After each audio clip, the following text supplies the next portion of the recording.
বড় ধরনের বিপদের আশঙ্কায় ভুগছেন দিনবাজার এলাকার মাছ ব্যবসায়ীরা। ব্যবসা করার জায়গার উপরে টিনের শেড যখন তখন ভেঙে বিপদ হতে পারে। জলপাইগুড়ি শহরের সবচেয়ে প্রাচীন মাছ বাজারগুলোর মধ্যে অন্যতম দিনবাজার মাছ বাজার। এই মাছ বাজারে প্রায় শতাধিক মাছ ব্যবসায়ীরা ব্যবসা করে থাকেন, কিন্তু মাছ বাজারের উপরের টিনের শেডটি হেলে আছে প্রায় কয়েক মাস ধরে।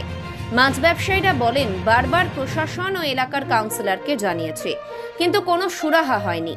এর ফলে যখন তখন সেই টিনের শেডটি ভেঙে পড়লে মাছ বাজারের ব্যবসায়ী সহ মাছ কিনতে আসা ক্রেতাদেরও বিপদের সম্মুখীন হতে হবে।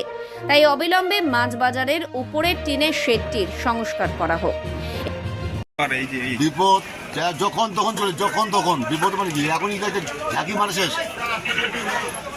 আর কেউ বাঁচবে না। কত বছর ধরে সংস্কার হয় না? আমার জন্ম থেকে আগের থেকে যে বাজার 5 বছর ঝুলে আছে, আগে 6-7 মাস থেকে এভাবে পড়ে আছে। কোনো কেউ সবাই আসে দেখে যাচ্ছে, ব্যাস দেখা শেষ।